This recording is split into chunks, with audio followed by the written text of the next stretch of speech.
Olá pessoal, que bom que você está aqui com a gente novamente. A gente vai dar sequência no estudo da lição, estamos na sexta lição agora.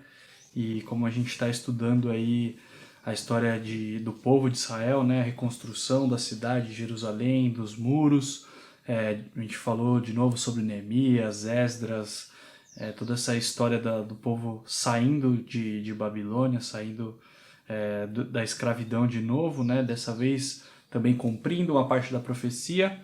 E aqui a gente, essa semana passada, na lição 5, a gente falou um pouco sobre alguns problemas que começaram a ter depois que eles retornaram para a cidade, algumas desavenças, a galera começou a explorar de novo, escravizar os próprios compatriotas, a gente Como viu sempre, né? Todo aquele esse ciclo de ciclo que se novo. repete.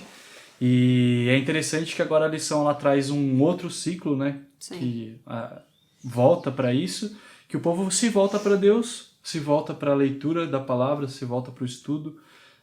E aqui vai mais uma vez um apelo para nós, né, o quanto a gente deve se apegar de fato à palavra de Deus, que é a verdade, que é a fonte de todo conhecimento, que é a fonte de sabedoria, que vai nos instruir para o caminho certo, né? É bem o foco da lição mesmo, que afinal de contas o título dela é a leitura da palavra. Então é bem desperta, gente. Você precisa ler mais a minha palavra, né? Sim. E aí é interessante que a gente vê na lição que o movimento ele foi meio que coordenado, provavelmente a gente vê aí a atuação de Deus nas pessoas, certamente a gente vê a atuação Sim. de Deus nas pessoas, porque Esdras ele tinha já meio que esse hábito de conduzir a leitura, né, da lei. E aí quando a gente fala de lei aqui, obviamente a gente deve entender como a Torá, né? Sim, O sim. Pentateuco, né? São os 5 primeiros livros, onde engloba Êxodos, engloba a lei que foi dada no Monte Sinai, né? Os 10 mandamentos. Mas talvez a melhor tradução deveria ser as ordenanças de Deus, As os ensinamentos, instruções. as ordenanças, que estão dentro dos 5 primeiros livros, que vai de Gênesis até Deuteronômio, né? Então, quando Esdras comandava essa leitura, e aí também aqui por leitura a gente não deve entender só que ele ficava lá falando em Lendo, voz né? alta, né? Exato. Só, vamos ler, Obviamente, gente. Então, e tal, tal, não. a Era um gente estudo, né? exatamente, era um estudo dirigido, né? Como a gente já está meio que acostumado no ritmo das nossas igrejas, dos nossos Sim. cultos, era uma coisa organizada. A gente até vê que em um dos dias da lição que eram dois grupos de 13 pessoas, né? Sim. O primeiro grupo para ajudar na leitura mesmo, e aí Que quando eles se fala coordenavam, e, né? e, e por que ajudar na leitura? Por que 13 pessoas? Porque naquela época os manuscritos eles eram feitos em rolos. Então você pensa, 5 livros e não tinha página, Não era assim. não era imprensa, não existia imprensa ainda. Então era o quê? Era um rolo gigantesco de pele de animal. Então ele era Pesado. extremamente pesado, difícil de manusear. Então exigiam que pelo menos 2 pessoas manuseassem o rolo. E Segurasse, aí para uma vai. pessoa ler, talvez uma de cada lado manuseando, aí certamente se cansavam de ficar segurando. Vamos Não sei se trocar. ele ficava de pé lendo, se ele ficava Sentado. sentado, todo mundo sentado. A gente não sabe como que era a dinâmica, mas certamente eles se revezavam ali, não sei se por semana, mas certamente durante a cerimônia ali eles deviam se revezar em duplas, em Sim. momentos. E os outros 13 ajudavam no quê? Justamente na compreensão dos textos, Sim. que eram pessoas que estudavam, que provavelmente não tinham se esquecido, né? Mesmo em cativeiro, continuavam tendo contato, né? A gente tem que ter isso em mente, porque eles ficaram muito tempo no cativeiro e muitas Sim. pessoas perderam a língua hebraica, né? Perderam algumas culturas, perderam... Perder a identidade. exatamente, perde a identidade. E aí, porque a língua falada no cativeiro era o aramaico e não mais o hebraico, né? É a Então, língua do cativeiro. provavelmente alguns ainda até conheciam o hebraico, mas sabiam falar, não sabiam ler. Então, você Entender. conseguir ler e interpretar já Sim. era para uma classe um pouco mais restrita de Sim. pessoas, certo? Então a gente tem que entender como leitura essa questão do estudo coordenado e dirigido por Esdras aqui. E é interessante, como eu estava dizendo, que foi um movimento coordenado, porque não só Esdras tomava essa iniciativa, mas o povo passa a pedir para que Esdras faça com mais frequência, né? Sim, você vê que eles estão meio sedentos para entender. Não é simplesmente por ouvir, mas eles querem entender o que que aquilo tá dizendo e o que que aquilo vai ser bom para eles. Você Exatamente. vê o povo sedento senso disso, o de... senso de eu preciso saber disso para minha vida. Exatamente. E é interessante que essa sede, essa fome da palavra de Deus desperta um outro sentimento neles a partir do momento que eles começam a estudar, começam a compreender a palavra. Sim. Que é justamente o que? Eles reconhecem a situação deles, né?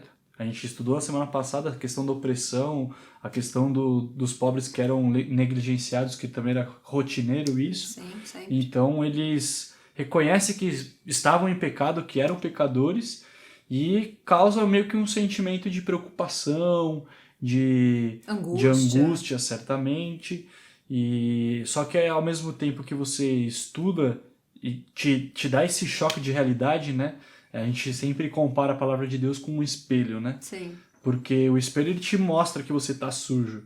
Só que se você esfregar o espelho na cara, ele não vai te limpar. Nada, vai piorar, aliás. Aliás, você vai sujar o espelho e a sua cara vai continuar suja. Então, a palavra de Deus, quando ela é estudada, causa esses dois sentimentos. Ela te mostra a sua realidade, ela mostra que você está sujo, mas ao mesmo tempo ela te dá a forma de como você deve se limpar, a forma de como você deve agir a partir de então. Mas é importante a gente entender que ela só te dá essa real necessidade de como você deve se limpar a partir do momento que você busca.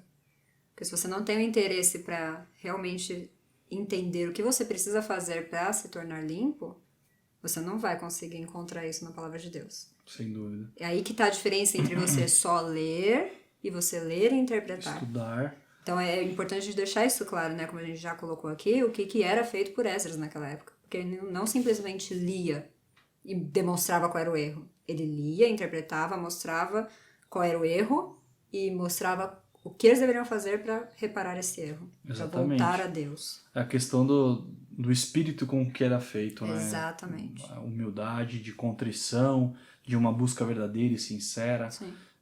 Então, nesse primeiro momento surge esse sentimento de necessidade, de reconhecimento da fraqueza do povo, de lamento, de angústia. E no momento seguinte, que esse é um outro poder que a palavra tem, que o estudo tem, é você se regozijar porque a salvação é providenciada, né? Exato. Você percebe e entende que existe salvação para nós. É até um choque, né, se você for pensar, porque ao mesmo tempo que você fica triste por estar nessa condição, Deus fala que você tem que se alegrar, porque Ele já deu o caminho. Ele já providenciou tudo para você ser salvo, para você ser limpo. Ele não tá simplesmente jogando na tua cara que você é errado, que você é pecaminoso. Ele tá falando, tudo bem, você pecou, mas eu já venci o mundo, eu já consegui. É só você vir a mim. É lindo isso. E a resposta do povo é até amém, amém. Amém, amém. E festa. E festa. É interessante que o muro, a construção do muro termina no 6º mês, né? E no 7º mês, no mês seguinte, a gente tem a comemoração de 3 festas, né?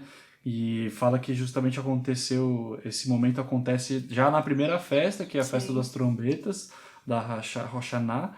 E eles já, no meio dessa festa, tem esse sentimento de caramba, tão lascado. Estamos, né, no caminho errado completamente. Carece da glória de Deus, mas no momento seguinte eles já sentem essa possibilidade de salvação, se alegram. Sim. E aproveitam a festa, se confraternizam.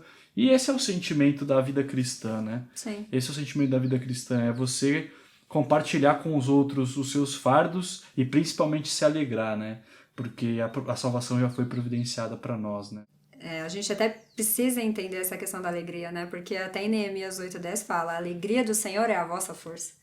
A gente realmente precisa entender que é na alegria que a gente vai conseguir vencer toda essa angústia, todo esse desespero e vencer essa questão de sermos pecaminosos. Sem dúvida. Então, acho que essa é a mensagem principal da lição dessa semana, que você consiga também dedicar um tempo para a leitura, para o estudo fervoroso da palavra de Deus, porque certamente essa palavra ela vai te trazer esse mesmo senso de salvação, vai te trazer, te revelar o seu real estado, mas que você não se entristeça, muito pelo contrário, que você sinta essa mesma alegria e que você celebre junto com seus irmãos, porque a salvação já foi providenciada para você e para mim. Até mais.